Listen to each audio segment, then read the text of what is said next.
Hey everyone, today we're going to take a look at the AWG-9 radar for the F-14 Tomcat and explore how it works and how to use it. Now I'm sure you can go down a rather deep rabbit hole with this, but we are going to try to keep it high to medium level. We're going to talk about the various systems and panels you should know about, go over all the modes and functions we should be aware of when using them, explore a few scenarios and examples of when and why you should use the various modes over others, and try to get a really good fundamental understanding of how to use the AWG-9 so that you can get a good start on your way to becoming a better goose.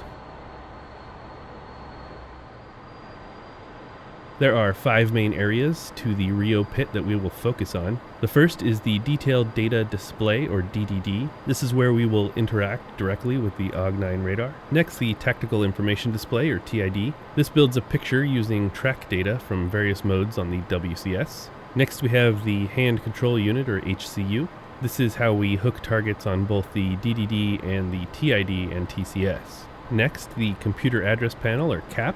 You can think of this as the F-14's analog version of the function selectors for things like the DDIs and UFC in the Hornet, or MFCD's UFC and CDU in the A-10. And last, we have the Sensor Control Panel for additional control features for the AWG-9 radar. So first, let's talk about the WCS modes available for the AWG-9. Basically, there are 2 high-level types of operation modes that can be used on the AWG-9. The first is the pulse Doppler modes, which is used to determine the range and target information using the Doppler effect of the return signal to determine the target object's velocity. These modes are great for gathering information about a target, things like range, altitude, closure rate, and aspect, and was developed for look-down, shoot-down functionality. The weakness of this mode is that it has 2 blind areas. A filter, called the Zero Doppler filter, has a blind area at plus or minus 100 knots around your own speed moving away from you. That means that if you are at 300 knots and a target is traveling in front of you between 200 and 400 knots in the same direction, you will not be able to pick them up in pulse Doppler mode. The second weakness is the notch filter. The notch filter is used to filter out ground returns, but it can also be used to hide in if you're at the correct aspect and moving at relative ground speed. When viewing targets on the DDD display, the pulse Doppler mode shows the target on a closure spectrum and not by distance. When looking at the display, you can remember that the higher up the target is, the faster it is coming at you, and anything near the bottom is headed away from you, and all the things in the middle are slow, which could mean they're flanking or trying to notch you. Here's what you might see if a target is coming at you and has made a left-hand turn 180 degrees in the other direction. In a few seconds, it will turn around and go the other way. As it does, you can see the target on the DDD display starts to move down towards the middle of the display and then continues towards the bottom.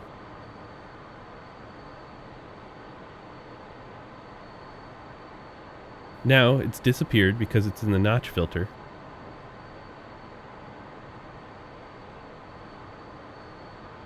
and now it's reappeared because it's moving away from us. Now it disappears again as it starts to match our speed,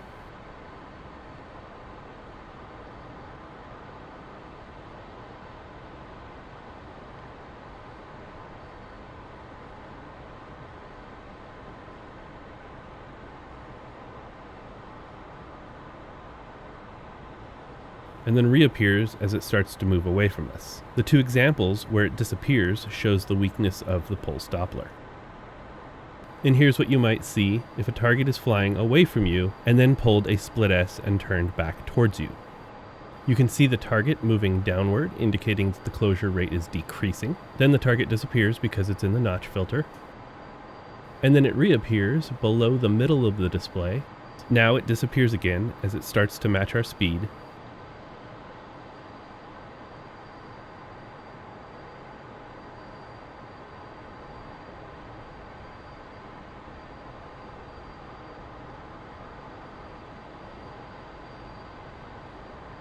and then reappears as it starts to move away from us. Here's an example of what you might see if a target is coming towards you and then notches the radar. As the target begins to turn left, they disappear from our view and into the notch filter.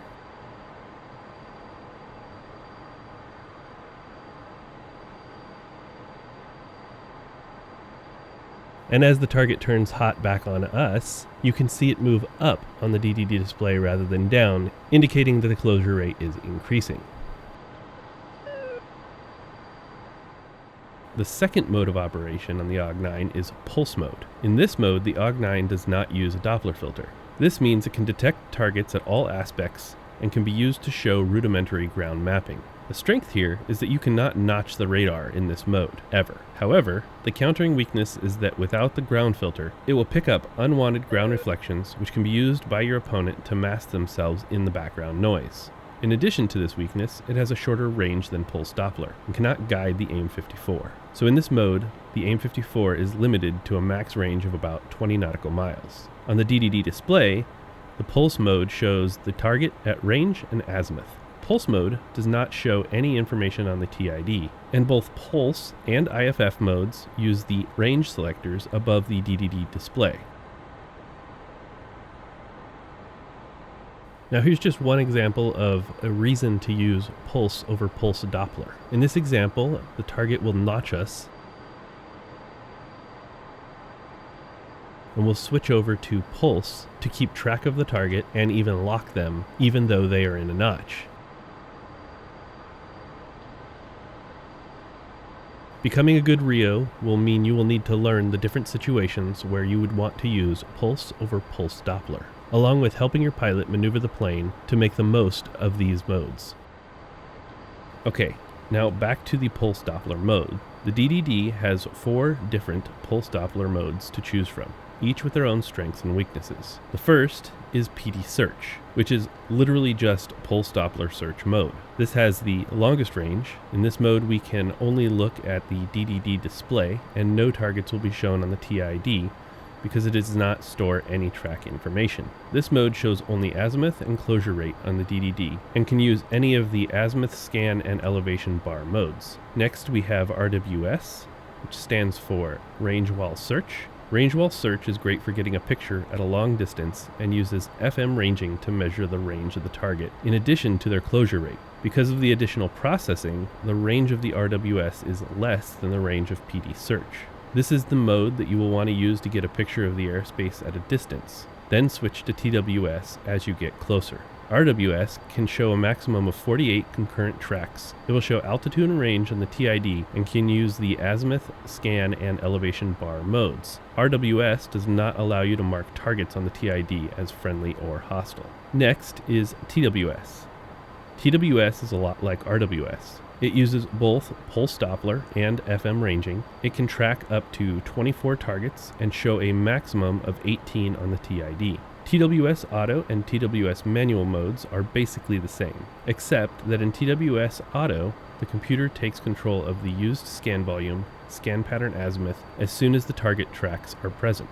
The WCS computer automatically tries to optimize the scan volume and direction so that the tracking of the prioritized targets is maximized. Due to the required 2-second refresh time, TWS can only use a 20-degree 4-bar search or a 40-degree 2-bar search. When manually selecting an azimuth other than 40 degrees, the computer will automatically select 20-degree 4-bar pattern and ignore the manual selection. Now, I've been talking a lot about azimuth scan and elevation bars, but what does this mean? If we look over at the sensor control panel, we have a few function switches for the AWG-9. 2 of the most commonly used are the azimuth scan, which is the size of the scan along the azimuth plane, and elevation bars, which is the elevation range we want to scan at. More bars means more elevation is scanned, but also increases the time between each of the scans at each elevation. The same is true about azimuth, but applies more to elevation. For example, the scan across a 40-degree azimuth might take 1.5 seconds at 1 bar, but if you increase the bars, you increase the time of one scan multiplied by the number of bars for the entire scan to complete. So a 40-degree 1-bar scan takes 1.5 seconds, and a 40-degree 4-bar scan takes 6. So something to keep in mind when you're deciding to change these is don't just stick yourself in the 65-degree 8-bar search pattern just because it gives you the best overall picture, because the time to update the picture might be delayed a lot. Instead, use the proper scan azimuth and bar search for the situation. This is something that is situational and you will develop over time. Now let's talk about some of the symbols we will be seeing on the TID. On the left-hand side, we have our elevation scan pattern limits. This represents the elevation seen at the range of the TID display and is displayed in thousands of feet. It is important to remember that we are also not scanning at those elevation numbers where the targets are in this image. The radar scan shape is similar to a cube, but that it's expanding from the nose of your plane out to the limits defined by the TID. The middle number is the antenna elevation. On the top left, we have the altitude of a hooked target, and to the right, we have the target's magnetic course. These data readouts cycle over time, and the other two that we'll show are range in nautical miles and bearing. Coming all the way over to the right, the top number is the target's closure rate, and the number below is one of the two computer run indicators. Below these are our navigation status, and below that our currently selected weapon, which is the AIM-54. Now moving to the bottom, we have the circle that denotes our position. The dashed lines coming up at an angle on either side of the circle is our azimuth scan range. Each of the dashed lines is 20 nautical miles, and the blanks in between are 20 nautical miles as well. Now, if we look at each of the targets, we can see their HAFU symbol. HAFU stands for Hostile, Ambiguous, Friendly, Unknown. And while this name is not technically used in the F-14 manual, it is the same symbology and name used in current gen planes. The leftmost track is marked as Hostile, the target to the top right here is Friendly, and the furthermost one away is Unknown. The numbers to the left of them represent their altitude in tens of thousands of feet. The number to the right of the hostile and unknown targets is the TWS priority number. If we were to launch two AIM-54s from either the pilot or RIO seat, they will fire at the targets in the order seen on the TID. And the last thing to note is the symbol for waypoint 1. When dealing with the TID, you will typically be focusing on three areas. The first is the display modes. Each of these hide and show various information on the TID.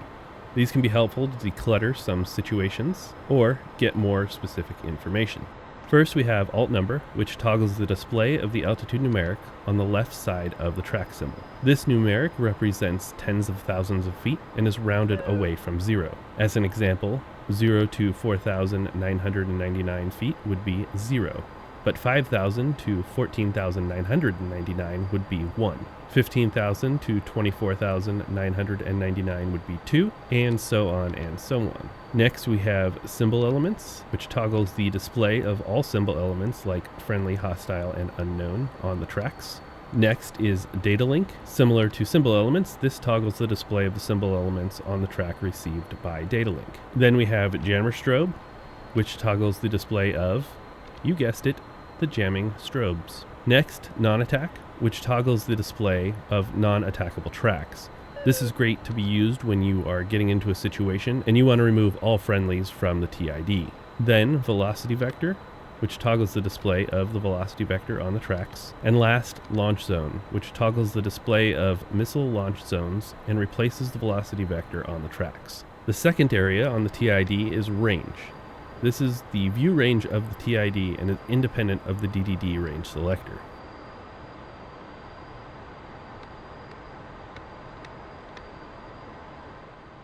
And last, we have the TID modes.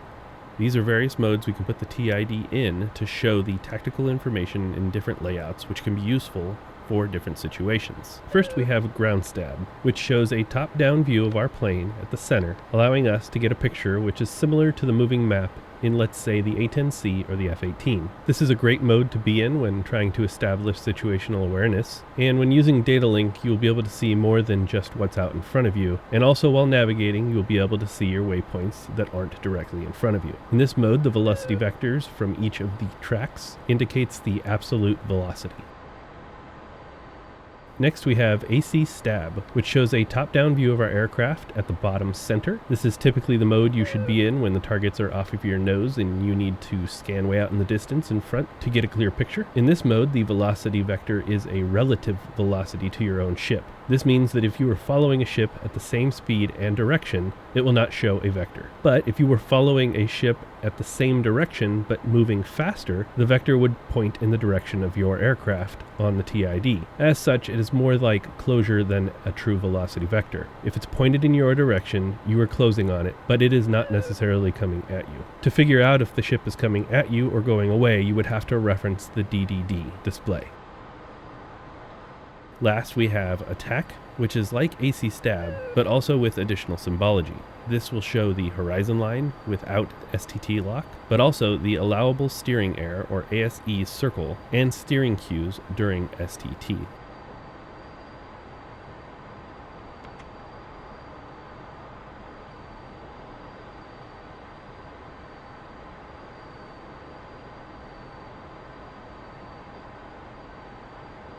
Okay, now let's move to the HCU. This is how we manipulate the cursor on the TID and DDD display to hook targets and tracks, to either lock them or to use our cap to relate information we know about the target. On the HCU stick, we have a scroll wheel, which is used for fine-tuning elevation of the radar antenna.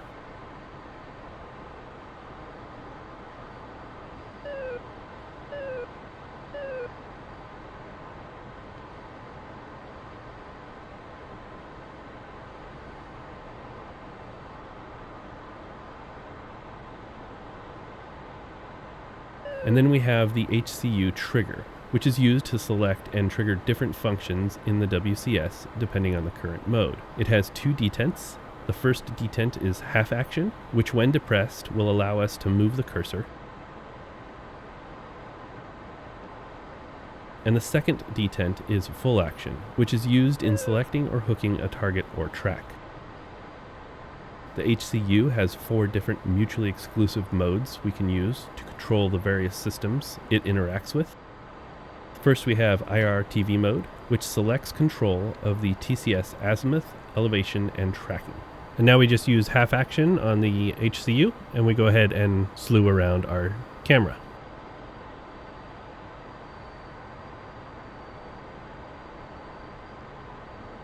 Next, radar, which selects control of the radar antenna for STT lock-on, and return to search if already in STT. Again, half action on the HCU, and then we can slew around our TDC and lock a target.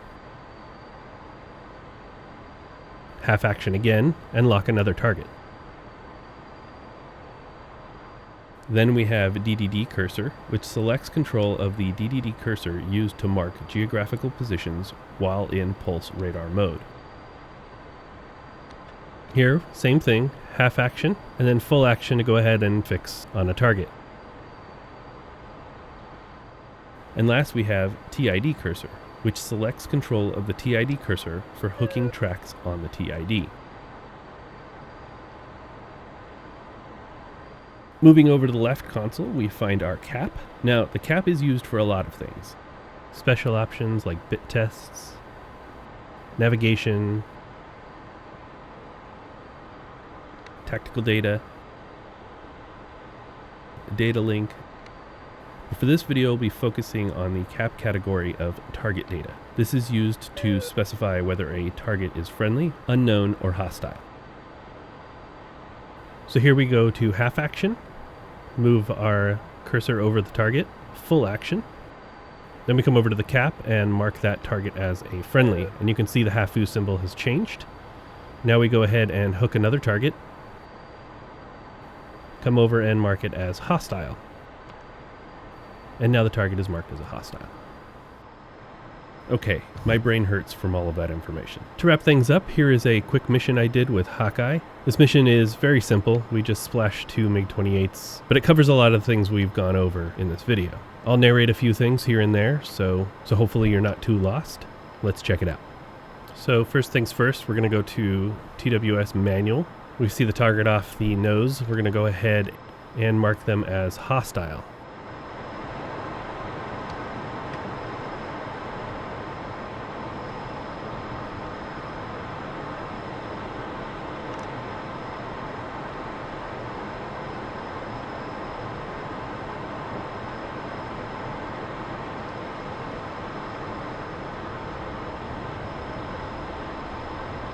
I'm gonna drop down a little bit lower now. Yep. So we're descending to try to get underneath the target. That way the target can't notch the AWG-9 radar. Typically you can do this after launch, before launch, whatever you're feeling your advantageous position would be at the time.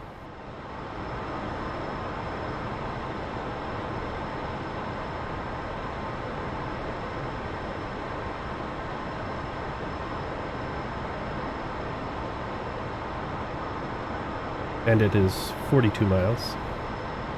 Angel's 25. Copy.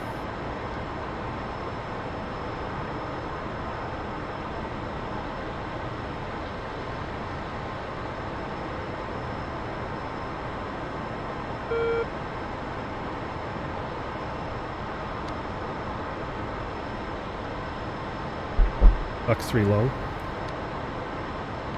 Good shoot.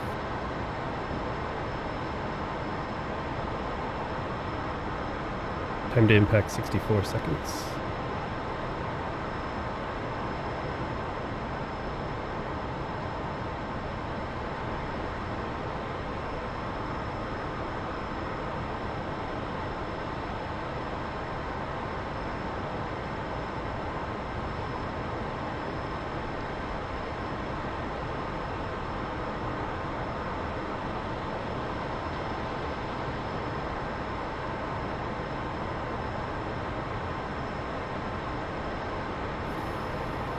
Me 28 nails.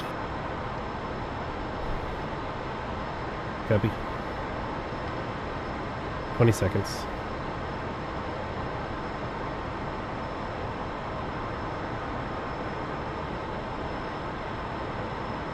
He's notching. Switching to pulse. Lost him.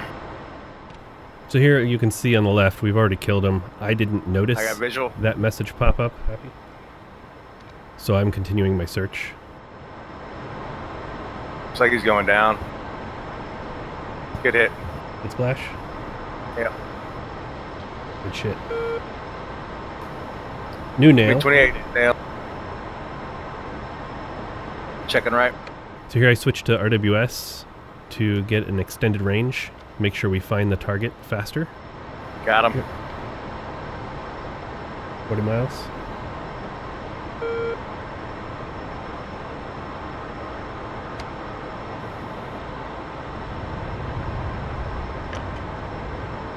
Switching TWS.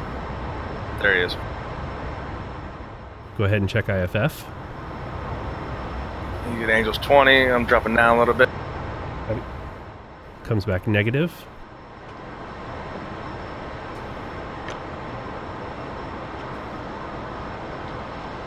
Verified hostile.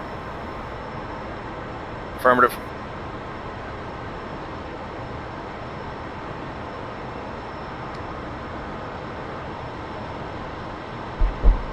Box 3, 27 miles.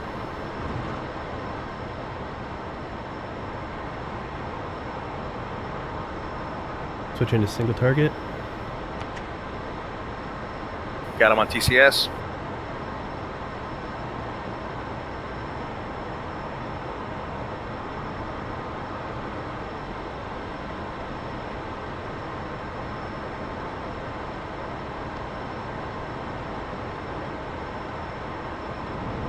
Coming right. Copy. Switching to pulse.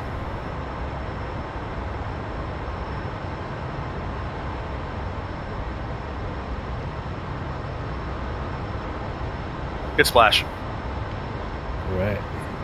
Nice. Okay, that's going to do it for this tutorial. If you guys have questions and comments, leave them below. If there's things you felt I didn't cover or you didn't quite understand, go ahead and let me know about it. And if I need to do a follow-up or a part 2, I will go ahead and do that. I do want to promote a video made by Spiceman from CVW 11. It's a really good deep dive through the various things in the RIO seat. He goes over all of the panels, controls, switches, a lot of what does what and why you would use it, and then even another deep dive into the AWG-9 Radar. So if you want to check it out, it is in the description below. Please go check it out, especially if you think I might have missed something. He probably covered it. So thank you guys for watching, and I will catch you guys next time.